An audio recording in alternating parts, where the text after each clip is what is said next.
Let me ask you something. What would you do if the person sitting next to you suddenly vanished into thin air? Not walked away, not opened a door, just gone.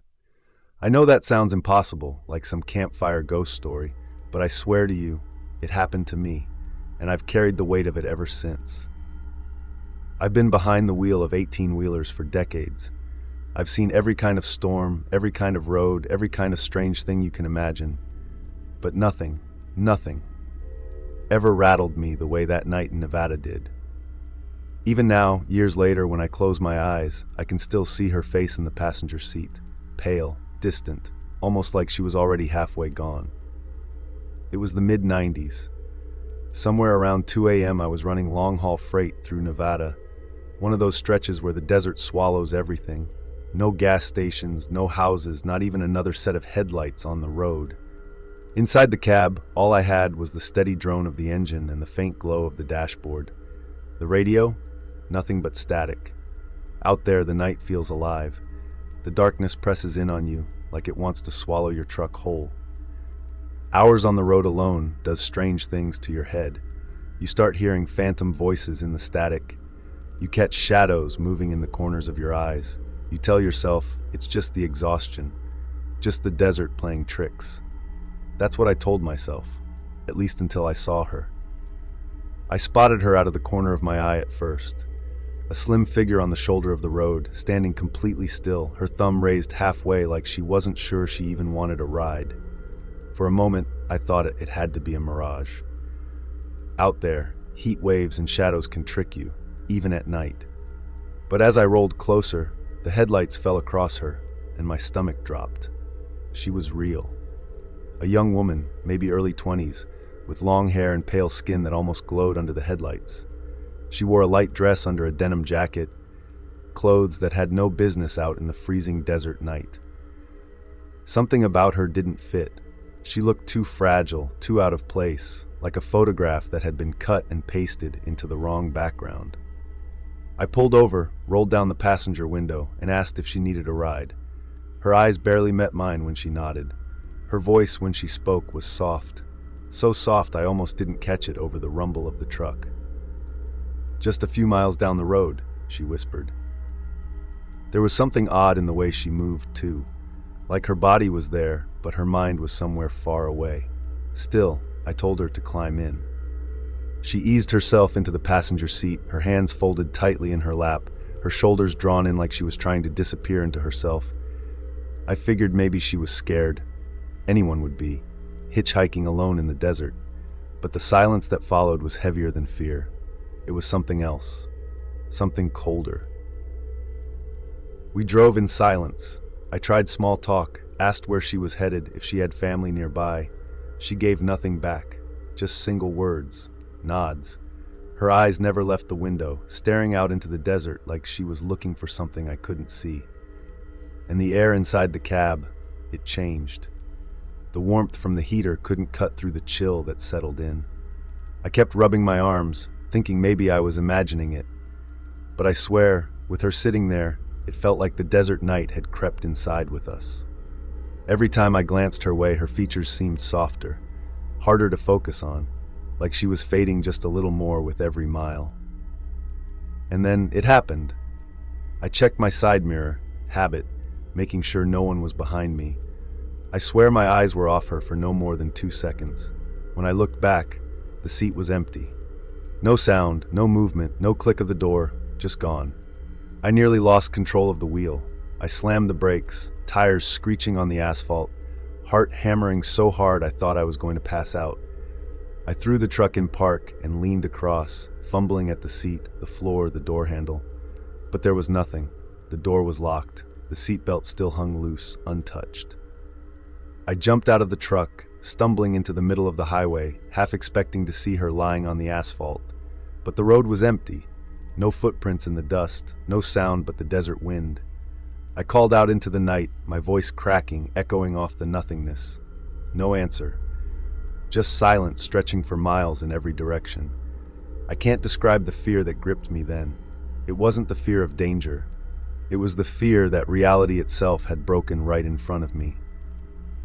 The next morning, I pulled into a little diner on the edge of a desert town.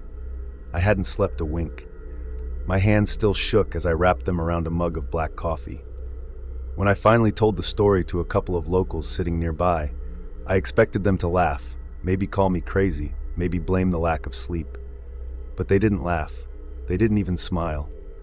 They just went quiet, exchanging looks that made my skin crawl. One of them leaned forward, his voice low, almost like he didn't want anyone else to hear. "You saw her, didn't you?" He told me a story. Said years ago, a young woman had been driving that same stretch of highway late at night, lost control of her car. By the time anyone found her, it was too late. She died alone in the desert. Ever since, people said she wandered that road trying to hitch a ride home. Drivers swear they've picked her up, that she sits quiet, staring out the window before disappearing without a sound. My blood ran cold as he spoke, because every detail matched exactly what I'd lived through. I wasn't the first to see her, and I sure as hell wasn't the last. I finished my coffee, but my appetite was gone. I never drove that stretch of road the same way again.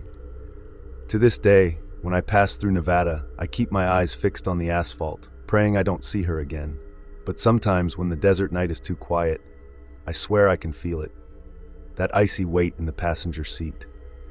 That silence pressing in like she's there with me again. So if you're ever driving a lonely Nevada highway and you see a young woman standing by the roadside, don't stop. Because once she's in your truck, she may never really leave.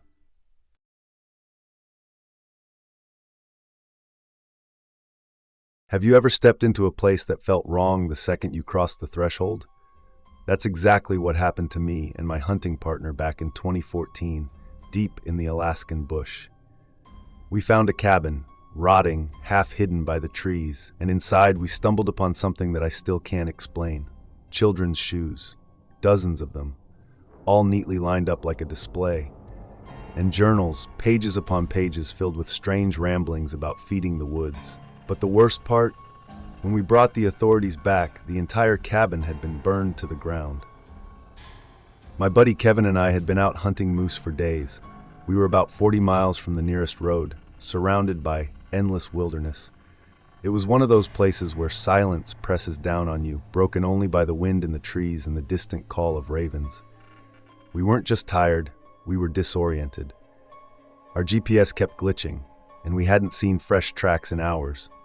That's when we spotted it. The outline of a cabin tucked away behind a cluster of black spruce. At first I thought it was abandoned long ago. The roof sagged in the middle. The door hung crooked on rusted hinges. There was no smoke from a chimney, no footprints in the snow, just silence. But the closer we got, the more I felt this gnawing unease, like the trees themselves were watching us. Kevin pushed the door open, and it creaked like it hadn't been touched in years. The air inside was stale, almost sweet, like rotting fruit mixed with mildew. I remember shining my flashlight across the room and freezing. Against the wall, lined up with perfect care, were shoes. Tiny shoes. Children's shoes. Dozens of them. On a warped wooden table there were stacks of notebooks. The pages were yellowed, the ink smudged. I picked one up and started flipping through. Most of it was rambling, words scratched over and over again like someone losing their mind. But one phrase kept repeating. Feed the woods. Feed the woods. Feed the woods. Kevin told me to drop it, but I couldn't stop reading. Some entries talked about voices outside the cabin at night. Others about bringing offerings so the forest stays alive. Then we heard it. A crunch, a heavy step in the snow outside. Kevin swung his rifle toward the door, and my stomach dropped. Whoever or whatever was out there, it was close. But when I killed the flashlight and peered through the crack in the wall, I saw nothing. Just trees. Trees swaying in the wind. We didn't stay long after that. I shoved the journal back onto the table, and we got out. Neither of us said a word. We just started back toward camp, rifles in hand, every sound of the forest amplified in our ears. I swear I felt eyes on me the entire walk. When we got back to town, we told the authorities. Honestly, I thought they'd laugh at us, but they didn't. A small group agreed to head back out with us the next day, but when we reached the clearing where the cabin stood, it was gone, burned to the ground, nothing left but a black scar on the earth. The strangest part, in the ash we found no shoes, no journals, nothing at all. Just a burned foundation and the smell of smoke clinging to our clothes. I asked the ranger what he thought happened. He just looked at me, dead serious, and said, "Sometimes the forest takes back what doesn't belong." I haven't been back to that part of Alaska since, and I don't think I ever will. So if you ever find yourself in the middle of the Alaskan wilderness and you see a cabin that doesn't feel right, don't go inside, because some doors once opened can never truly be closed.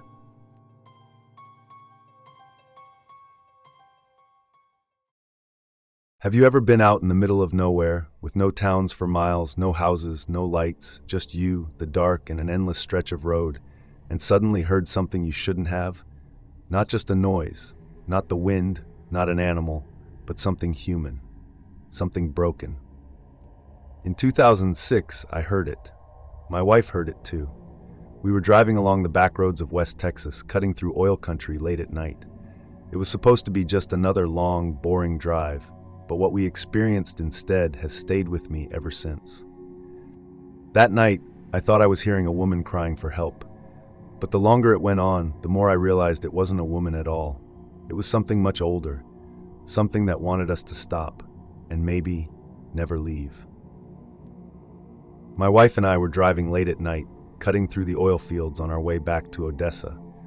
The road was dead quiet, no other cars, no towns, just miles of mesquite, scrub brush, and rusting oil rigs bowing up and down in the distance. The desert has this way of making you feel small, like the land is swallowing you.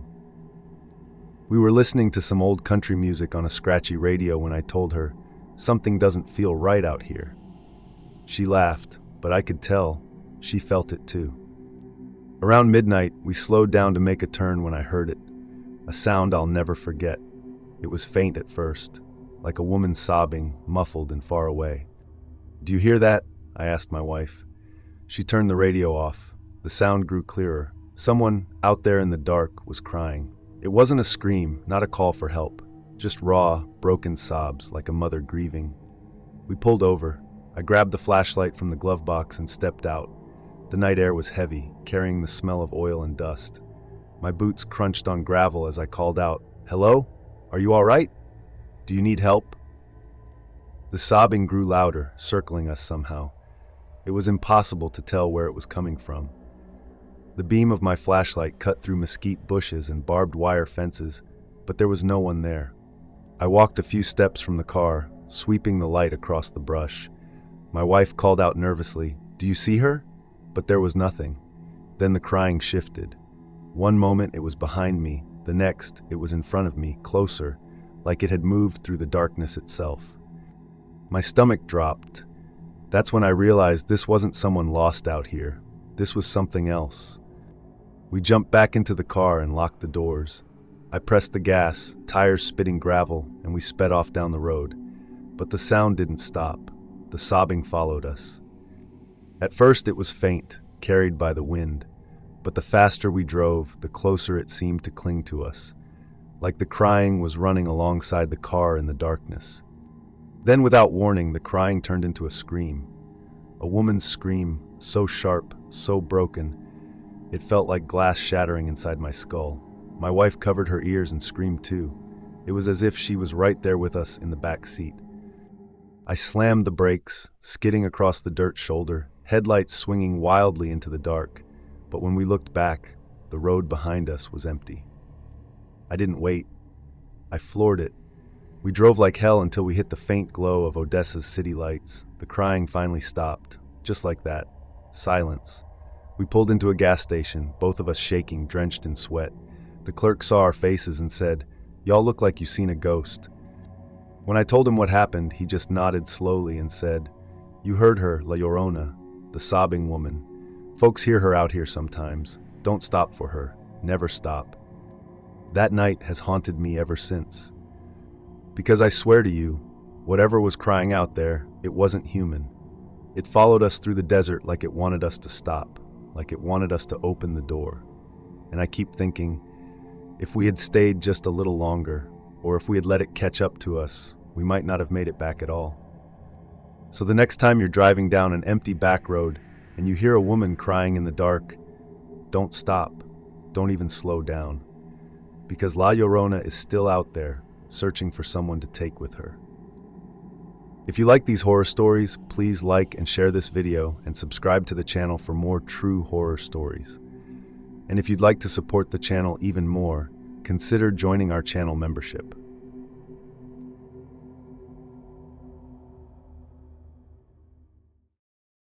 Have you ever stumbled on something in the woods that just shouldn't be there? Something so out of place, so unnatural, that even though your brain tells you to ignore it, your body can't help but feel the dread crawling under your skin? In 2011, deep in the forests of Ontario, my friend and I found something that still keeps me awake at night. It wasn't a ghost. It wasn't a creature. It was a cell phone. A cell phone ringing in the middle of nowhere. And the worst part? When we went back to check on it later, it was gone. It was early October 2011. My buddy Evan and I had decided to backpack through Crown Land in northern Ontario. The kind of forest that seems endless, where the trees blot out the sun and silence presses against you. We weren't rookies. We knew how to handle ourselves outdoors. We had enough supplies to last us a week. And honestly, we were excited to get away from everything. No phones, no traffic, no noise, just us and the wilderness. That's why what we found later was so impossible. By the third night, we were miles away from any road. The forest was silent, eerily silent. The only sounds were our boots crunching on damp earth and the occasional snap of a twig. When the sun started sinking, we picked a small clearing near a moss-covered stump to set up our tents. It seemed peaceful. That's when it happened. A sound so out of place in the wilderness that we froze instantly. A ringtone, clear, crisp, coming from the stump just a few feet away. I felt my stomach twist, because on top of that stump, glowing in the fading light, was a smartphone. Evan and I stared at it, a modern phone, just lying there perfectly placed. We hadn't touched it. We hadn't seen anyone. And the weirdest part? Phones don't work out here. We'd had no signal since we left the highway, but this one was ringing. Loud. "Who the hell would leave their phone out here?" Evan whispered. I didn't answer. My skin was crawling. The sound of the ringtone felt wrong, too sharp against the silence. I stepped closer, but I didn't touch it. I don't know why. Maybe instinct. It looked like bait. Evan laughed nervously and said, "Maybe someone dropped it," but we both knew that wasn't true. It was placed there, deliberately. We argued about it for a bit. Evan wanted to pick it up, maybe check for ID, but something in my gut screamed, "Don't touch it." So we left it. We kept walking deeper into the forest, but neither of us could stop thinking about it. That sound, that glow, it didn't make sense. That night, I couldn't sleep. Every crack of a branch, every rustle of leaves made me think of that phone. It felt like we weren't alone.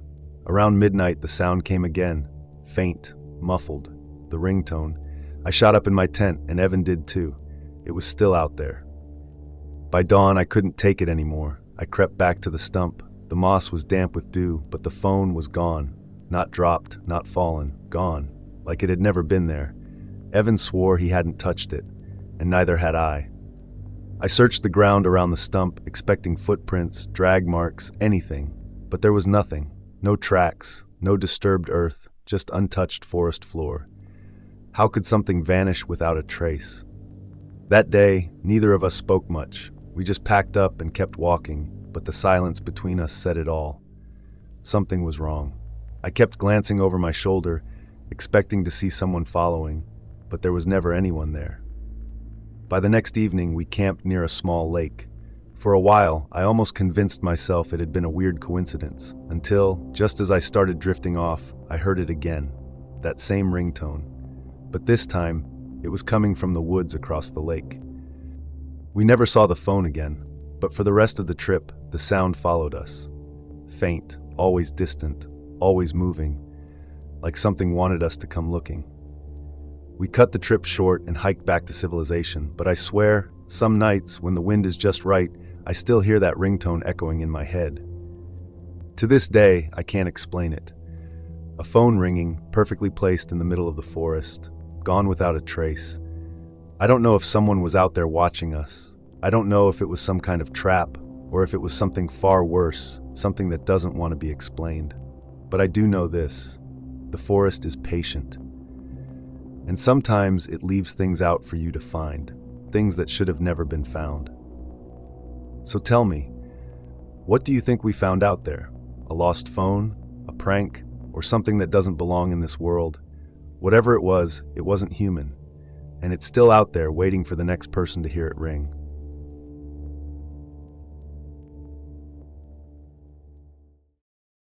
Have you ever found yourself driving through the desert in the middle of the night? The kind of night where the world feels empty, like you're the only soul alive, swallowed up by endless black sky and sand stretching to infinity? You think you're safe inside your car, but deep down, something about that silence gnaws at you. That's where I was in the summer of 1997. Alone, tired, low on gas. And when a strange gas station appeared in the middle of nowhere, I thought I had been saved. But the man who filled my tank that night was not alive. The road that night seemed endless. My headlights carved out a thin tunnel of pale light, the desert beyond nothing but shadows and shifting sand. I kept glancing at the fuel gauge, watching the needle hover dangerously near E. Each mile made it sink lower, and with every drop, the knot in my stomach tightened. I rolled down the window just for the noise, for something to break the silence. But all I heard was the lonely howl of the desert wind rushing past. No houses, no cars, not even a distant glow of a town, just blackness pressing in from every side. Just when I started to imagine the worst, breaking down in the middle of nowhere, stranded until the sun came up, I saw it, a glow. At first, I thought my mind was playing tricks on me, but there it was, a neon sign, sputtering weakly in the night. A gas station. Relief hit me so hard I almost laughed. I pulled off the highway, tires crunching on cracked pavement as I rolled into the lot. The place looked old, like it hadn't been updated in decades. The windows were dusty, the sign half dead, but there was someone there. A man in a faded uniform, standing by the pumps, motionless, just waiting. I rolled down the window. "Evening," I muttered, my voice rough from hours of silence. The man gave no reply, no smile, just a slow nod before lifting the pump and sliding the nozzle into my tank. There was something about him, something that didn't sit right. His movements were off, too stiff, almost robotic. His face stayed in shadow beneath the brim of his cap, and no matter how hard I squinted, I couldn't make out his eyes. The only sounds were the squeak of the pump handle and the steady hiss of gasoline flowing into my car.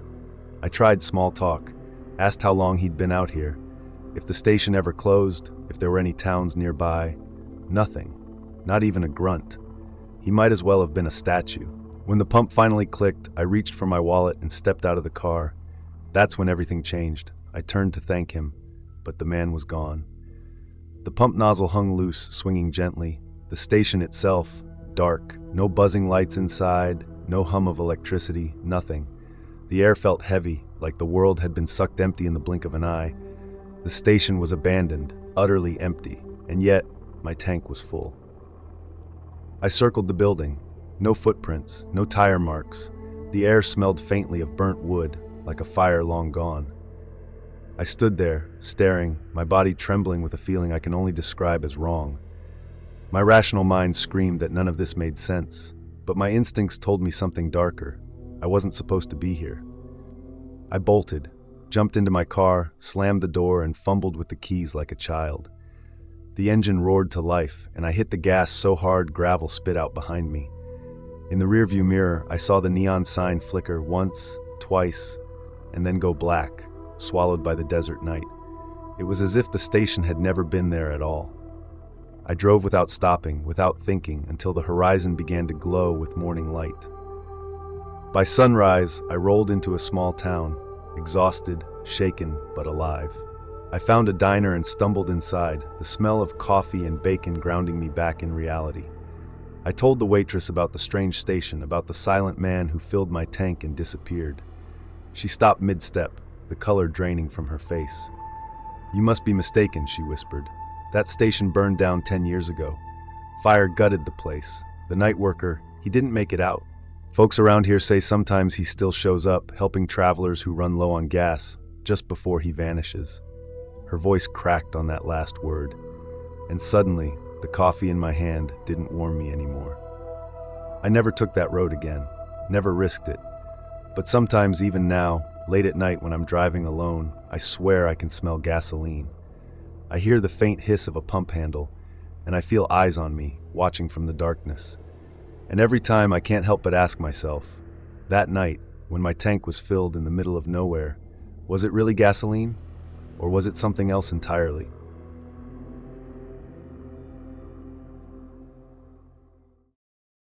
Imagine this.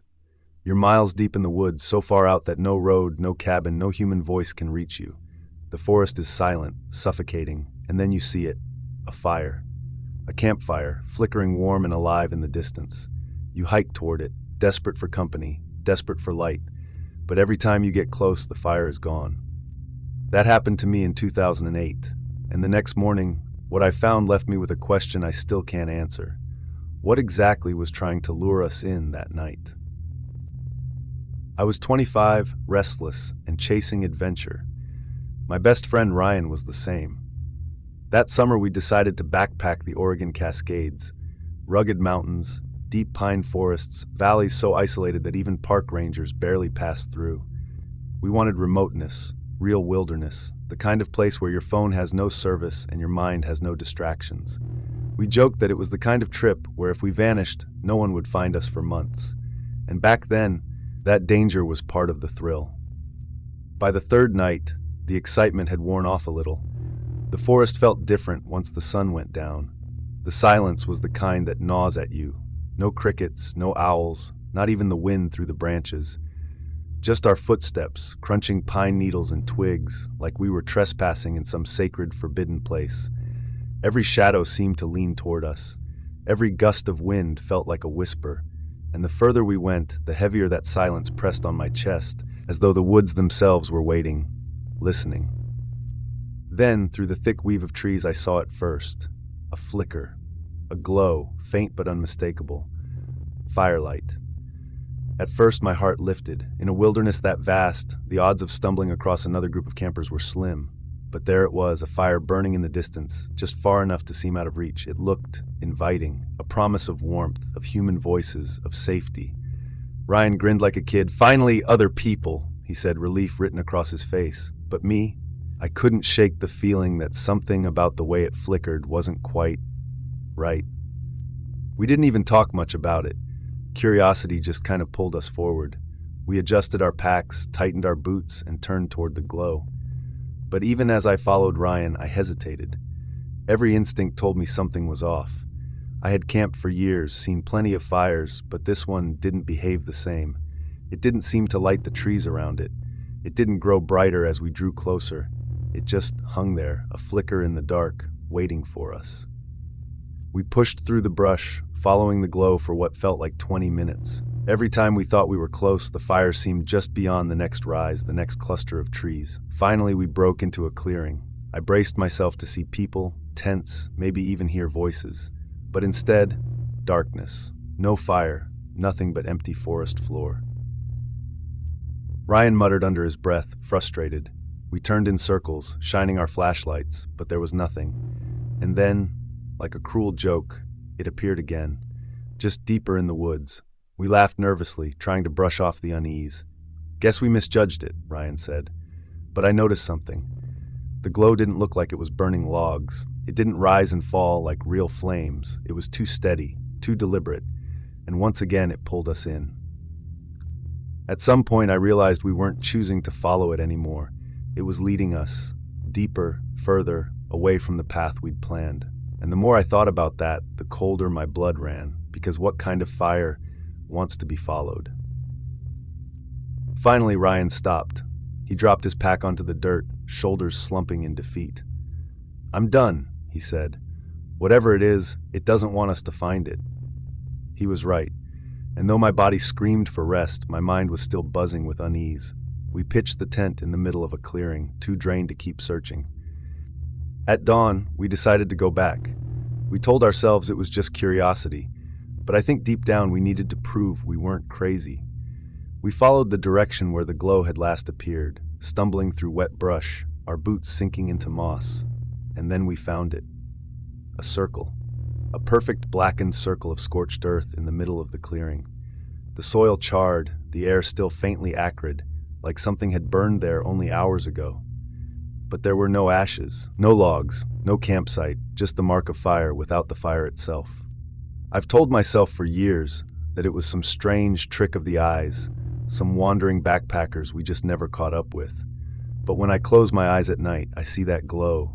Too bright, too deliberate, too alive to be human. I've been back to the Cascades since, but never near that stretch of forest, because I can't shake the thought that the fire wasn't random. It wanted us to follow. It wanted us deeper. And I still wonder, what would have happened if we hadn't stopped?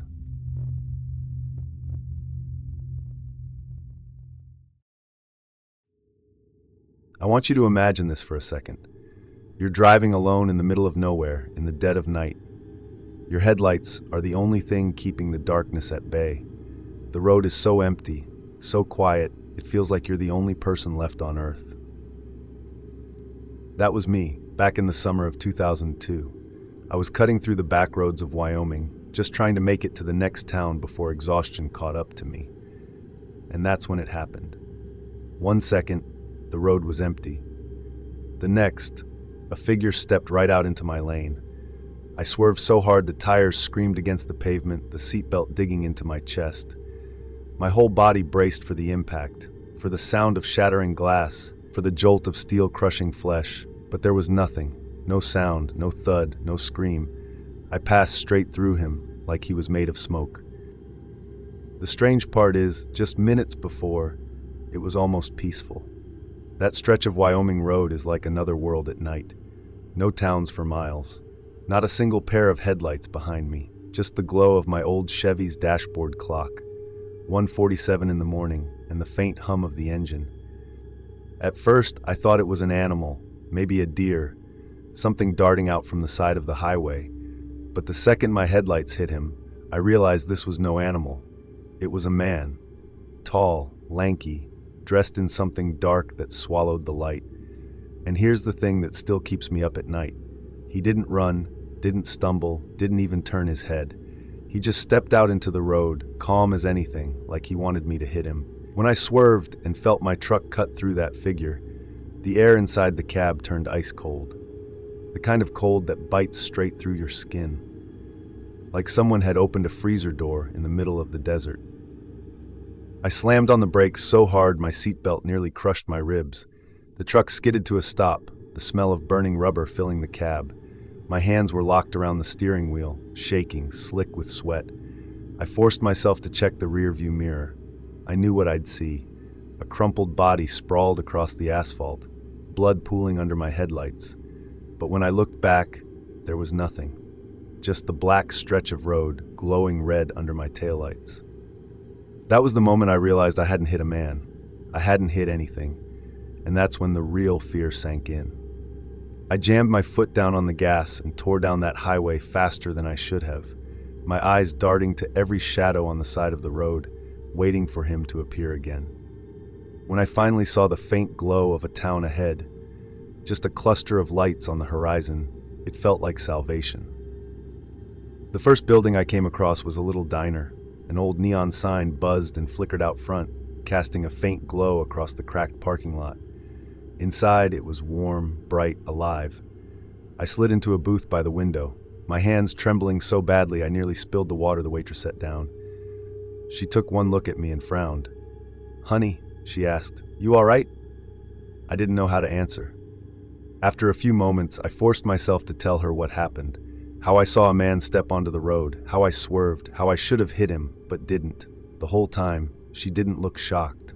Not even a little. She just listened, her face calm, her eyes heavy. When I finished, she let out this long, tired sigh, and then she said something I'll never forget. "That stretch of road, you saw him too." I stared at her, stunned. She went on, explaining it like it was the weather, like it was just part of life out here. "People see him all the time," she said. "Always late at night, always on that exact same stretch of highway. Some drivers swerve and live to tell about it. Some won't. Every year there's a wreck out there, cars flipping into ditches, head-on collisions, people found dead in the middle of nowhere, for no reason anyone can explain. She told me some believe he was a hitchhiker back in the 60s, killed by a drunk driver who never stopped. Others whisper he was a drunk himself, wandering into the road one night, doomed to repeat it forever. But no one knows for sure. No name, no story, just the shadow. Even now, more than 20 years later, I can still see him, that figure, that shadow on the road. He didn't move like a man, didn't belong to the world of the living. And every time I'm driving a lonely highway at night, headlights cutting through the dark, I can't help but wonder, what if he's still out there waiting? What if next time it's me?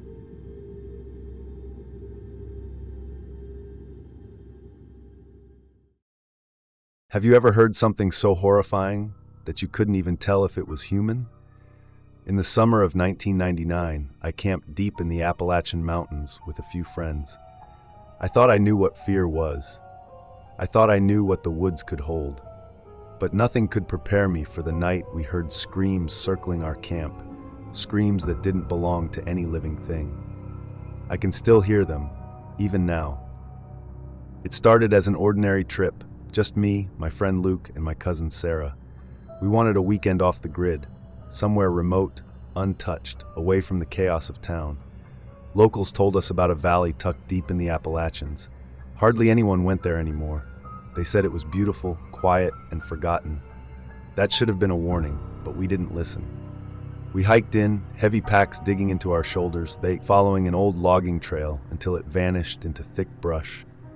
When we found the hollow, it was perfect, wide, grassy, encircled by steep ridges, the kind of place that felt hidden from the world. We didn't know what else it was hiding. The first night was peaceful. We cooked hot dogs over the fire, traded ghost stories, and fell asleep under a sky littered with stars. But around midnight, I woke to a sound that still makes my blood run cold. The first scream. It was high-pitched, almost human, but twisted. It started far away, then snapped closer, circling our tents. We froze, too scared to even unzip the flaps. Then another scream, and another. They came from different directions, darting around us in the dark like whatever it was hunting. I sat up, my heart hammering.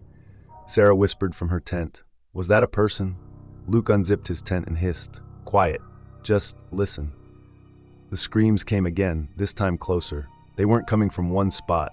They were moving around us, as if something or several things were circling the camp. The fire had burned low, and in that half-darkness, every shadow seemed to shift. I wanted to believe it was a coyote or a bobcat, but deep down, I knew it wasn't. We didn't sleep that night. None of us did. When dawn finally broke, the screams had stopped. We searched. We scoured the tree line, the ridges, the hollow floor. No tracks, no broken branches, nothing. It was like the screams had come from the air itself. Luke swore he saw movement in the fog. Sarah said she felt like someone was watching her. I just wanted to leave. But Luke convinced us to stay one more night. Biggest mistake of my life. That second night, the screams came back. Louder, closer. But this time, they didn't stay outside the tree line. I swear on everything, I heard footsteps in the grass between our tents. The ground trembled, as if the valley itself was crying out. Something brushed against the tent, dragging its fingers across the fabric. Something moved in the camp. Then from the woods a voice screamed, not in pain, not in terror, but in rage. We froze, clutching our knives, too terrified to even breathe. Then one of the tents shook violently, like someone had grabbed it and was trying to rip it from the ground. Sarah screamed, Luke shouted, and the valley erupted in shrieks that sounded like a dozen tortured voices all around us. I've never felt fear like that before. Not fear of dying, but fear of being dragged somewhere I could never come back from. We ran. We didn't pack. We didn't grab our gear. We just bolted into the woods, stumbling in the dark, chased by screams that seemed to claw at our very bones. Somehow, we made it back to the old logging road and hiked until sunrise. When we returned with locals to get our gear the next day, the valley was silent, but the locals didn't look surprised. One old man finally told us the story. That hollow had once been a settlement in the 1800s, a small village that was wiped out, disease, starvation, and violence. No one buried the bodies properly, and no one ever went back. "Those screams you heard," the old man said, "that valley's full of the dead, and the dead don't rest easy." It's been over 20 years, and I still can't sleep through the night. Because sometimes, when it's quiet enough, I swear I can still hear them. The screams in the valley. Thanks for watching Sinister Horror Diaries. Until next time, stay safe, stay scared, stay sinister.